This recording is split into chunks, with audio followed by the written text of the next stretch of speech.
Hello, everyone. Good morning. How are you doing? From which part of the world you're joining? I'm always eager to hear your stories and hear what you are doing, what you're learning, what are the opportunities you're exploring. So please write in comments and I'll be more than happy to read it and respond to it. Today morning, I have posted about opportunities. And yesterday night, when I was thinking, what story am I going to talk about today? So my daughter told to take one story from my father's life. So today I'm going to share that one with you.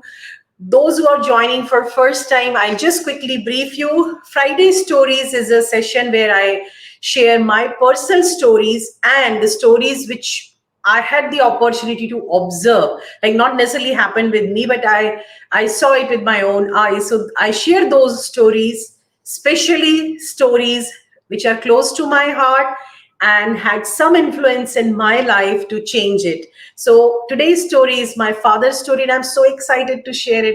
I wish he's there to hear this, but yeah, he's not there anymore. Anyway, so yeah, please write in comments from where you are joining, and I'll be more than happy to hear from you. And before we start, I'm so happy to receive physical copy of this magazine where my two articles are published. So yeah, yesterday I received it, and I was very excited to read them. It's still on my table. I have not kept it inside, so I'm excited about it. Now we'll go back to our Friday story time. My forefathers were very affluent and they had a lot of land and everything. But during the freedom fighting time and in 1950s, when the Land Reform Act was introduced in India, the zamindari system was abolished, and my grandfather, he lost a lot of his land and wealth and a lot of things. So my father, when he was born, he was the only child and born after 16 years of their marriage. So he did not had much things, like he grew up in a very limited resources. I would not say poverty, but I would say very limited resources he grew up. And I remember he used to tell us that sometimes he used to like sleep in the place where the cows are being tied, and they were not having electricity, so they used to study in that lamp thing. But I think that was the case with everybody during that time. Anyway, so but this makes story a little more interesting. That's why I'm telling all these things. He was very proud of telling. He used to be very proud of telling all these things to us. He was a very brilliant child, and when he was growing up, he had limited resources. So he used to say us that he was wearing short pants till he finished his, he was not having a single full pant like trouser for till he finished his school and he went to college. So first time when he went to college, he first time his parents bought him full pant, the trouser, and he was so excited about it. So that was like, this is how he grew up, and he had limited resources. So he studied in Hindi medium, and when he went to college, and he did graduation and then masters. For masters, he went to engineering college, and he did masters in applied chemistry. So when he was enrolled there, there were around 60, 70 students were there, and he, being coming from a village, studied in Hindi medium, not able to speak English, in a big college where everybody is talking fluently in English and they're outspoken and extrovert. He was very timid and he was just very shy and sitting in a corner. So nobody took a notice of him for 6 months. Nobody was knowing that he is there in class for 6 months. And after 6 months, I think when the first term exams were done and the results came, so his name was on top. And everybody said, who is this person, who is he, from our class? So everybody like searched, and then when they look back, he was sitting in corner, like he was quite quiet person. And that's how they started noticing him. So I want to make this for 2 points over here. The first point is that the lack of resources does not always mean lack of opportunity. His English was like much better than I have anybody seen. Like he knew about the roots of word, and he was going in detail of grammar and what is the root of this word, what is the origin, what are different forms. So he knew about all those things, and that he learned all by himself. So lack of resources never means lack of opportunities. We just have to keep exploring and using our resources. Second thing from this, I take from this story is, let your work speak for you.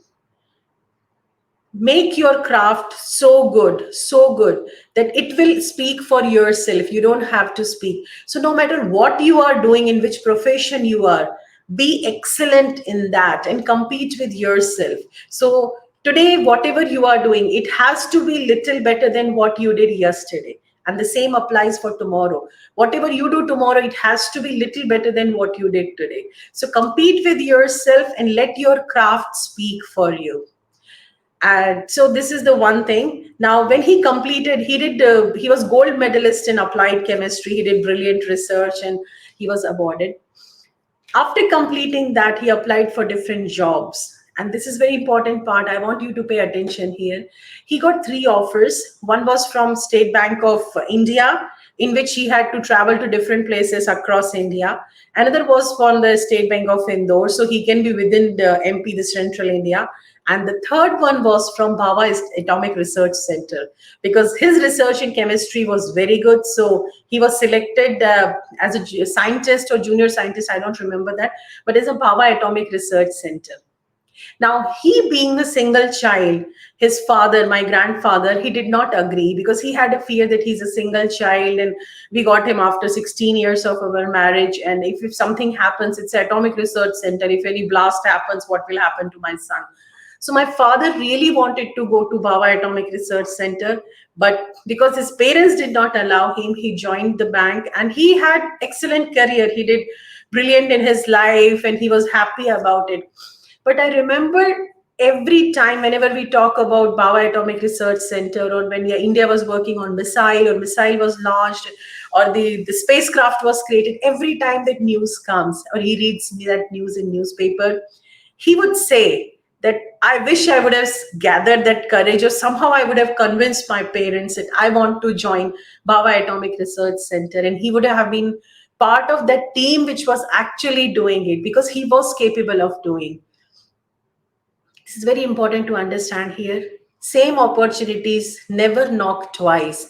So be ready for whatever opportunities you're looking for and grab it the moment you get them. Because the same opportunity, you will get 100 opportunities later if you have missed it. But the same opportunity do not knock twice. So just be ready for whatever you want to do and grab it the moment that opportunity comes.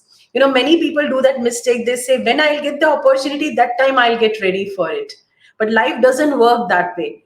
Opportunities come when you're ready for it. So just get ready for it and grab it the moment you get it. And the most important lesson which always remained with me from this whole story is that, other than these 3 lessons, is that the pain, the burden of regret is much heavier. It's excruciating than the pain of, say, taking a stand or failing.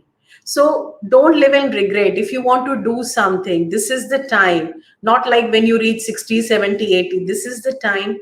Do it, gather courage, gather resources, prepare yourself and do it, because there is no tomorrow for the person who doesn't have today. And there is no point in living in regret. Like, I used to feel bad for my father that he would have been in Atomic Research Center. He would have been in part of that big team who was so proud of doing so many big things for India. But he missed that opportunity and he always regretted it. So I don't want you to do that. Grab the opportunity when it comes. Be ready. It requires a lot of courage to take a stand and speak for yourself, but do it. And all the best to you. I love to hear from you. So please write in comments, share your stories, and I'll be more than happy to hear from you. See you next Friday. Take care. Bye-bye. Happy weekend.